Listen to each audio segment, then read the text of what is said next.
Hello, it's John Heaton, and I've had a request to do a David Bowie album rankings, so that's what I'm going to do. I haven't got every single David Bowie album on vinyl or CD. I think I counted 18 of them in my collection, but I've heard the others for the most part at least once all the way through, if not more, on Spotify and over the years. So it was tough doing this, actually. I was going to do a top 10, and then I couldn't bear to leave out two, so I did a top 12.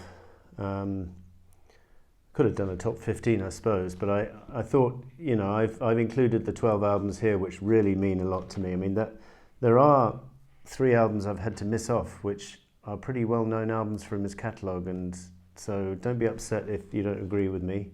It's only my opinion, and as I say, by necessity, just choosing 12 means I had to leave out a hell of a lot, and some good ones as well. But I've gone for my personal favourites, irrespective of whether, objectively speaking, some albums might be better than the ones on this list. But I've gone to the ones which are close to my heart or have recently become close to my heart. Oh dear.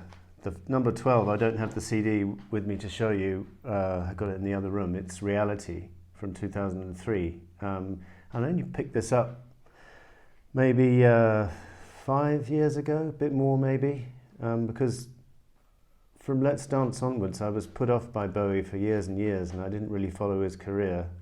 And then just in the last 5-10 years started buying his latter-day efforts. And I bought a couple when they came out, as you'll see, but Reality was one I really dug when I bought it. It's got a nice cover of Try Some Buy Some, but it's also got some pretty storming Bowie cuts, and I think it's a pretty decent album and good musicianship. I think Earl Slick is on that album.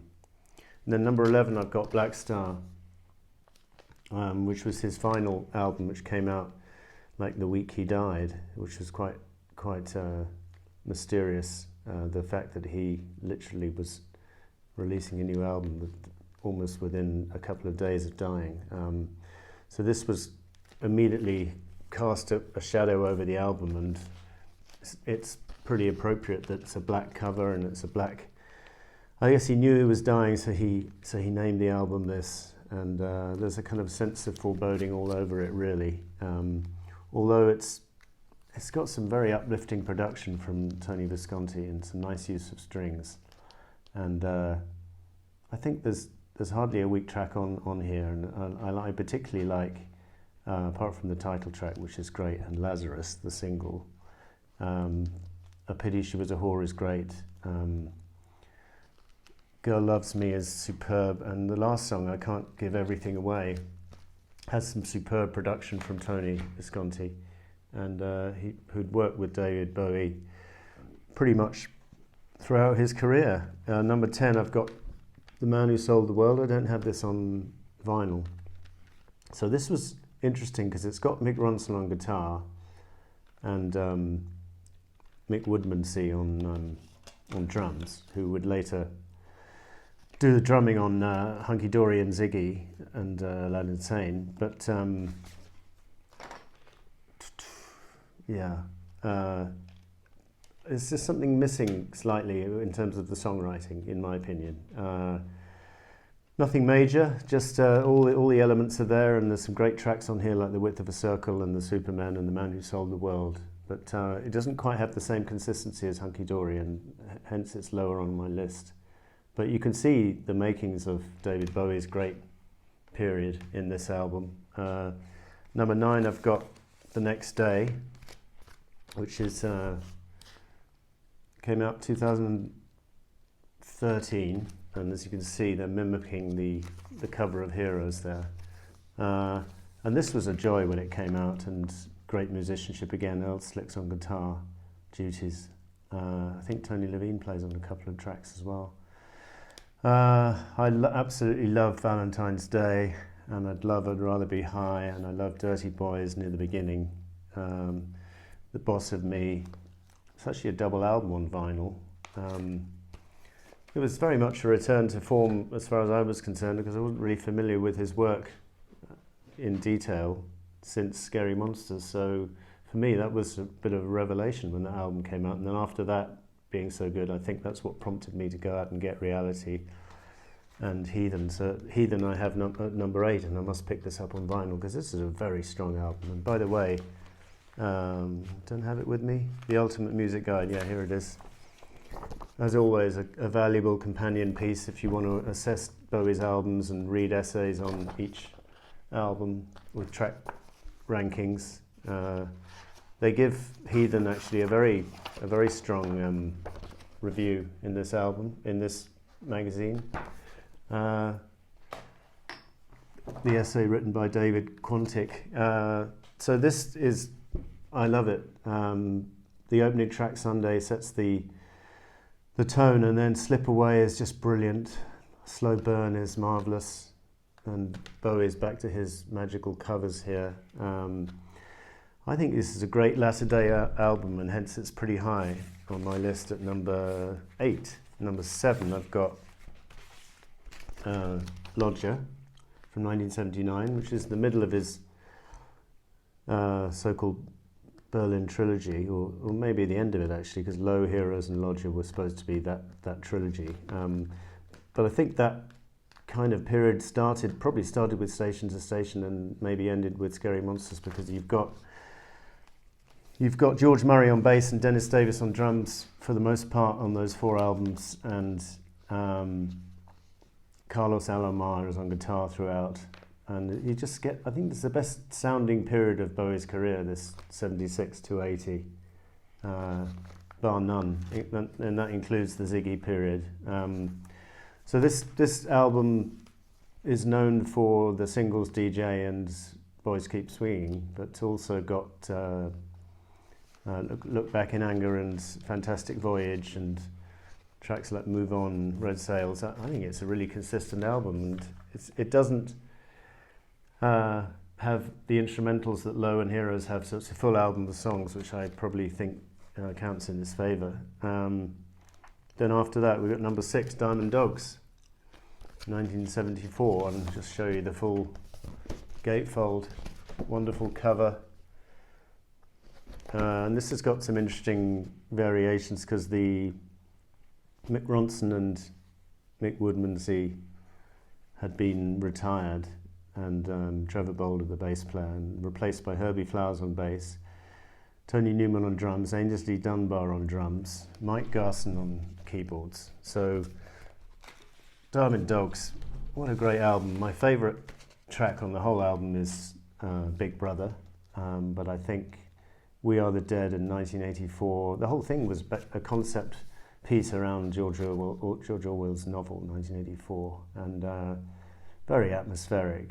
And Rock and Roll With Me is a superb piano opener to side 2.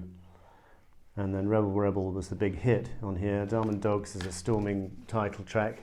So that was number 6. Number 5, we've got Low, 1977. And this would have been higher had side 2 not been instrumentals. I do enjoy the instrumentals, but side 1 is amongst the strongest sides of any Bowie album ever. And on the basis of that alone, it's made it all the way up to number 5 in my list. Speed of Life at the beginning is a wonderful instrumental.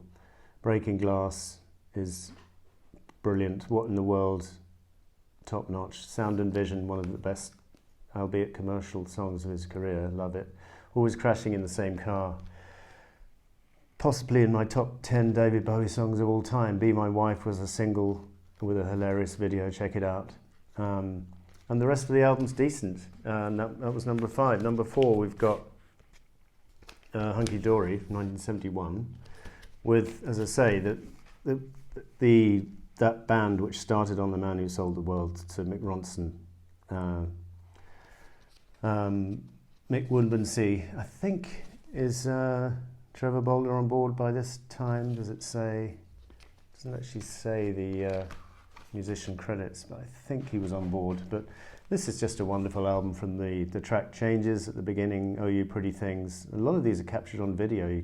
There's pictures of, and there's a whole BBC album of him doing these tracks at the BBC. Not video, but audio. But there are also videos of him doing Oh You Pretty Things for a start. I think there's a version of him doing Queen Bitch at the BBC as well, or a video anyway to go with it, along with some tracks from Ziggy. And this is just, you know, his songwriting was beginning to take off big time here, not just the big ones like Life on Mars and Changes, but songs like Kooks and Quicksand, just 5-star tracks. So number 3, I've got Scary Monsters from 1980. And this might have been number 1 had side 2 been quite as good as side 1, because side 1 is probably my favourite Bowie side of all time, from start to finish. 5-star tracks, starting with It's No Game, Up the Hill Backwards, Scary Monsters, Ashes to Ashes Fashion, just brilliance. And side 2 is not bad. I mean, Teenage Wildlife is a good opener, and Because You're Young is good, and It's No Game Part 2 is just brilliant. The other two not quite up to the same standard, but what a sound he gets on this album. And as I say, the best sounding period of Bowie's career was 76 to 80 in my opinion. Didn't like it what he did after this album, going with Nile Rodgers, and although it was very successful commercially, I think his peak period, if we can call it a peak period, was probably 76 to 80. Although you notice I don't have Heroes on this list. It's not an album which has done an awful lot for me over the years, although I was trying to get back into it, trying to re-listen to it. And I mean, obviously the title track is brilliant, but that wasn't quite enough to put it in my top 12, I'm afraid. So number 2, I've got Ziggy, Stardust and the Spiders from Mars, from 1972. And, you know, maybe this should have been number 1, but I put it at my number 2. It's a very close run thing. Superb songwriting, just out of this world, pun not intended, because 5 years is all about some kind of Armageddon approaching. Soul Love, beautiful, Moon Age Daydream. The band is cooking on this album. Starman was the big hit single and has aged well. It's a timeless classic. It Ain't Easy was left over from Hunky Dory, is perhaps not the best one on this album, but decent. Lady Stardust is brilliant use of piano. Mainly played by Mick Ronson, I seem to remember. Although Bowie does play the piano in some of the videos that you see. I think it's Mick Ronson who is a slightly more proficient piano player, and he's the one credited as piano on this album. And then other gems would include Hang On To Yourself and the title track Ziggy and Suffragette City and Rock and Roll Suicide. It really is one of those albums which is just hard to knock at all. There's not really a weak link in it, and he's just on fire. Unfortunately, the sequel, Aladdin Sane, didn't match the same quality, and hence it's not even in my list, even though it's got some gems on it, like Panic in Detroit. It just doesn't have the same consistency for me, so therefore it's not in my list. But number 1 is Station to Station from 1976, with this Man Who Sold the World picture here, and the minimalist back cover, which was used to the same effect on the Changes Bowie compilation, and then the Changes 2, which came out later. And then inside you've got, again, the minimalist listing of the musicians, which would include Carlos Alomar on guitar, Roy Britton on piano, Dennis Davis drum, George Murray on bass, Earl Slick on guitar, and